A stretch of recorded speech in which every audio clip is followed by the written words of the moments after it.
बाप, बेटे और रुल कुदस के नाम में आमीन।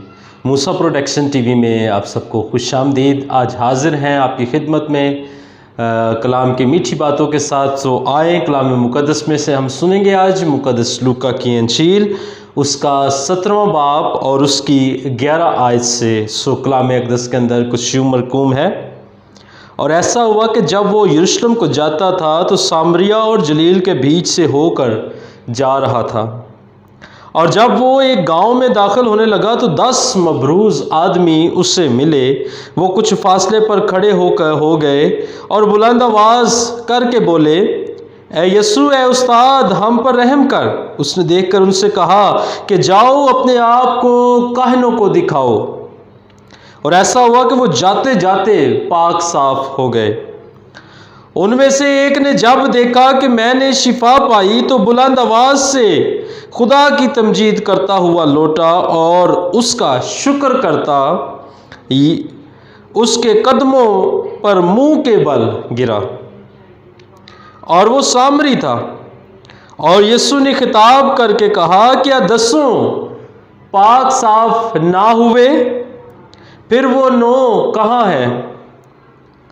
क्या इस परदेसी के सिवा और ना पाए गए जो लौट कर खुदा की तमजीद करते? और उसने उनसे कहा, उठकर चला जा, तेरे ईमान ने तुझे बचा लिया। पाक कलाम के पढ़े और सुने जाने पर खुदावंद की कसरत के साथ बरकत हो, खुदावंद का शुक्र हो।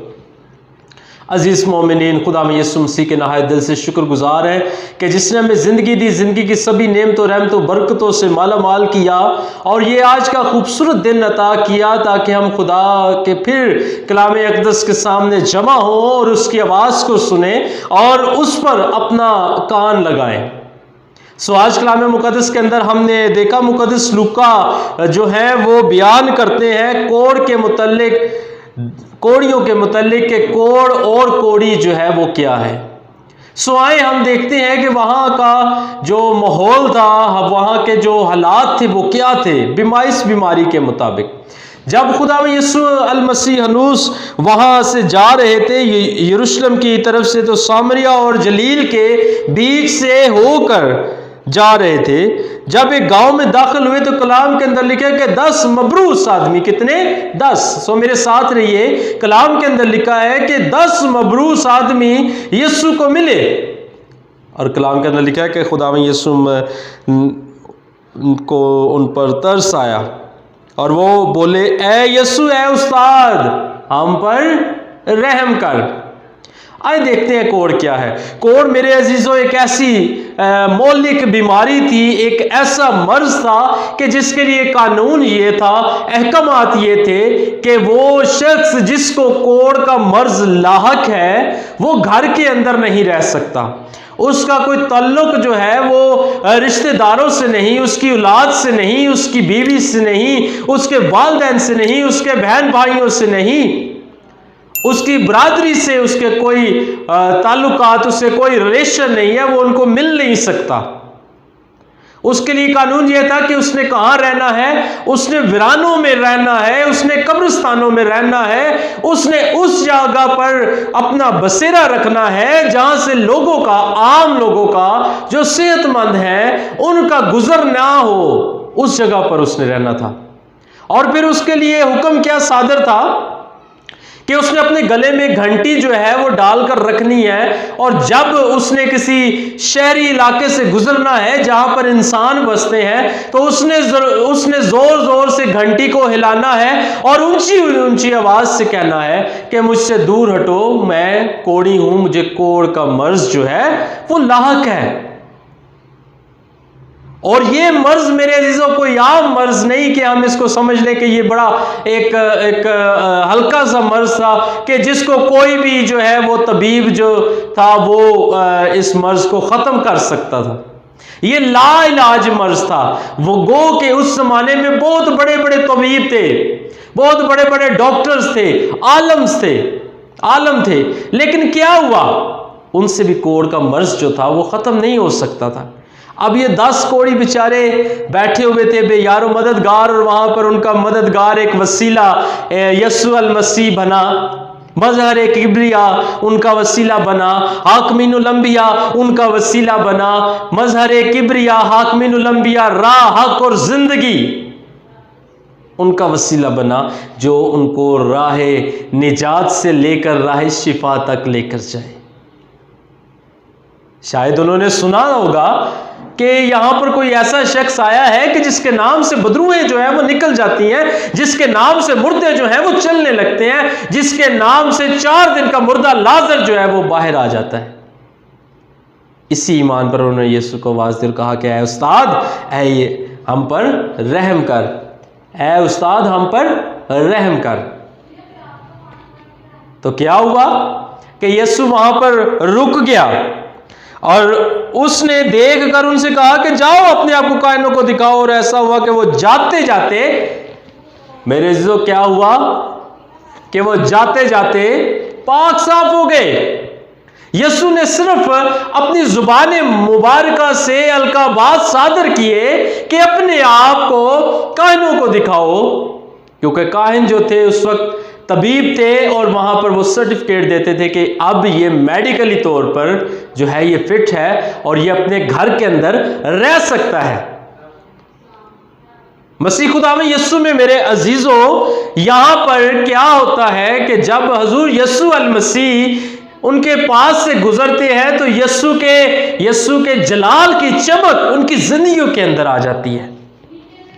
उन्होंने कहा कि ऐ उस्ताद हम पर रहम कर। और यीशु ने कहा कि जाओ अपने आप को काहिनों को दिखाओ। और कलाम के अंदर लिखा है कि वो जाते जाते 10 पाक साफ हो गए। फिर आगे देखिए, मेरे साथ रहिए। उनमें से एक ने जब देखा कि मैंने शिफा पाई, उनमें से एक ने जब देखा मैंने शिफा पाई तो बुलंद आवाज से खुदा की, किसकी? खुदा की तमजीद करता हुआ लौटा और उसका शुक्र करता हुआ उसके कदमों पर मुंह के बल गिरा। और वो सामरी था। हर रोज खुदा यीशु मसीह हमें बहुत सारी नेमतें बरकत देते हैं ताकि हम जो है शुक्रगुजारी के साथ मुड़कर, इस कोड़ी की मानद मुड़कर यीशु के हजूर आए, हम उसे महसूस करें। देखें, हर रोज खुदा हमें बरकत देता है, हर रोज खुदा हमें शिफा देता है, एक नई नेमत देता है, जिंदगी की उम्मीद देता है, कलाम सुनाने का जज्बा देता है, गीत गाने का जज्बा देता है, गवाही पैदा करता है। लेकिन हमें महसूस करना है जैसे इस कोड़ी ने महसूस किया। और देखे कलाम के अंदर, फिर से मैं पढ़ता हूं, गौर से सुनिए। उनमें से एक ने जब देखा कि मैंने शिफा पाई तो बुलंद आवाज से खुदा की तमजीद करता हुआ लौटा। मेरे जो उसने अपनी ज़िंदगी के अंदर महसूस किया, देखा कि अब मेरे अंदर जो है वो तब्दीली है, मुझ में ताकत, मुझ में एनर्जी आ गई। और क्या एनर्जी आई कि उसको किसने छू लिया? यीशु ने। उसको किसने बरकत दे दी? यीशु ने। क्यों? क्योंकि वो मुड़कर यीशु मसीह के हजूर में आया। और लिखा है कि वो सामरी था और सामरियों से लोग नफरत करते थे, नफरत अंगेज आंखों से देखते थे। उनके बारे में उनके ख्यालात जो थे वो बहुत हैरान कुन थे।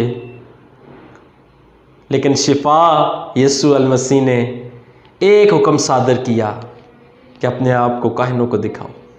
और कलाम के अंदर लिखा है कि वो जाते जाते 10 पाक साफ हो गए। मेरे अज़ीज़ों, ये खुदा की बरकत है। याद रखिए, जब हम यीशु मसीह के साथ जुड़े रहते हैं तो खुदा में यीशु मसीह यकीनन हमें शिफा देते हैं। यकीनन हमारी ज़िंदगियों के अंदर जो है रिवाइवल आता है। यकीनन हमारी ज़िंदगियों के अंदर जो है बहुत बड़ा बदलाव आता है। हम अपने हालात से जो है देखते हैं, तब्दील हो जाते हैं, हमारे हालात बदल जाते हैं।